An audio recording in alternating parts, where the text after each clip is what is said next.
My name is Chinyere and I'm testifying from France. May 2021, I was diagnosed with a triple negative breast cancer that had already spread because I was misdiagnosed twice. Upon receiving the correct results, I started chemotherapy in Nigeria, but due to the severity and complications, my husband brought me to France. Upon arrival, I started afresh. While carrying out the test, they discovered I had lumps in the second breast and they advised I go for a double mastectomy. Also, the doctors told me that it was going to be difficult for me to conceive. 2018, after I gave birth to my daughter, I had complications during childbirth because I had cysts in my ovaries and fibroids. I was asked to do surgery and remove both, but I told them that I wanted to have more kids, so I decided to go for an IVF. I had 2 failed IVF. Coupled with the chemotherapy treatment I received, the doctors told me that it was going to be this difficult for me to get pregnant, so having a child was the last thing on my mind. In August 2022, that same August was Pastor Jerry's birthday. While Pastor Jerry was praying, I was half asleep and half awake, so I didn't know when I placed my hand on my tummy and I was saying amen. But he was praying that God should give women babies, and he said he sees angels carrying babies. He said even if you don't have faith, that his faith is enough. My husband tapped me and said, Pastor Jerry is praying for women to have babies. I quickly removed my hand from my tummy and I said, Lord, please give this baby you want to give me to women who need babies. On the 23rd of December 2022, I went to visit my oncologist because I was bleeding. Upon running a series of tests, he told me that they had to move swiftly to remove my ovaries, and he gave me 6 months, that within 6 months I should remove my ovaries. On the 2nd of January, Pastor Jerry gave this word of knowledge. For the Spirit of God said to me, you have seen the sign, it doesn't look good, but thus saith the Lord, the result will be a big miracle.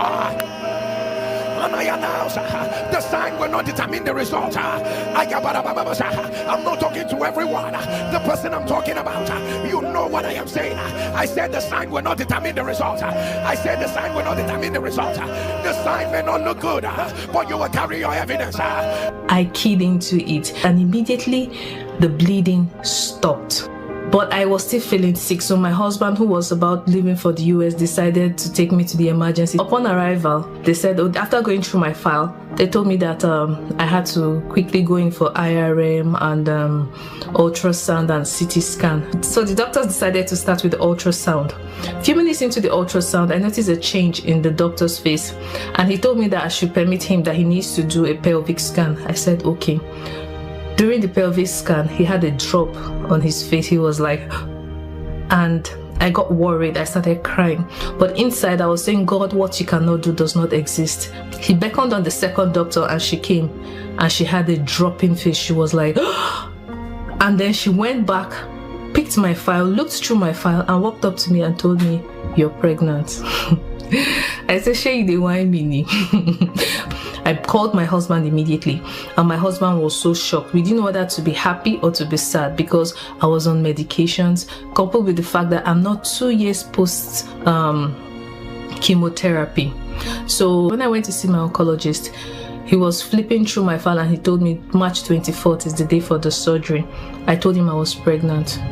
He paused and looked at me and he told me, "C'est pas possible, that it is not possible." I gave him the results and he was shocked. And he said, okay, that it's not going to last. But later he said, no, this is a miracle. He referred me to a hospital where they take care of high-risk pregnancy because I was termed a level 3 high-risk pregnant woman. Upon arrival, I was discussing with my gynecologist, and when she looked at my file, she was so shocked. And she told me, okay, that I know the complications involved, that since I am not 2 years post-chemotherapy, it's going to be difficult, that she had to pass it through the board. A few days later, they called me and they said I had to run series of tests. After running the test, I was called later to say, okay, that I can go ahead. I was permitted. That was when the journey started. On the 5th of April, I went for my examination and my doctor noticed that I had an inflammation, and they also noticed some lumps, and they said I should go for echography of the breast region. That day, I was worried. On the 18th, Pastor Jerry gave this word of knowledge.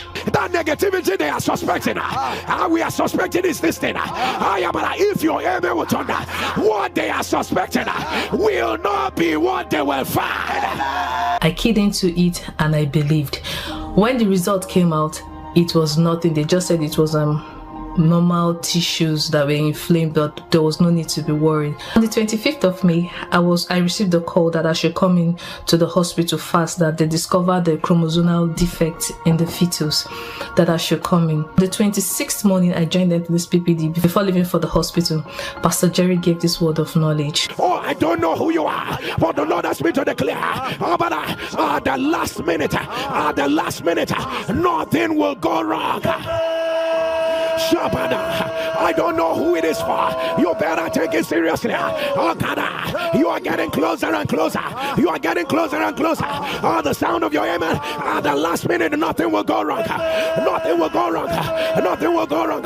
He is the author and the finisher. Author, finisher. That dying minute, nothing will go wrong. It was just as if anytime there is a challenge, God through Pastor Jerry gave a word of knowledge for me, and I keyed into it. This is my evidence. I have carried my evidence. What God cannot do does not exist. I thank God also. I applied for my resident permit and I've gotten my resident permit. Thank you, Pastor Jerry. Thank you, Mommy Eno. Thank you, Pastor Oke, Pastor Uguru. May the oil on your head never run dry. More strength. What God cannot do does not exist.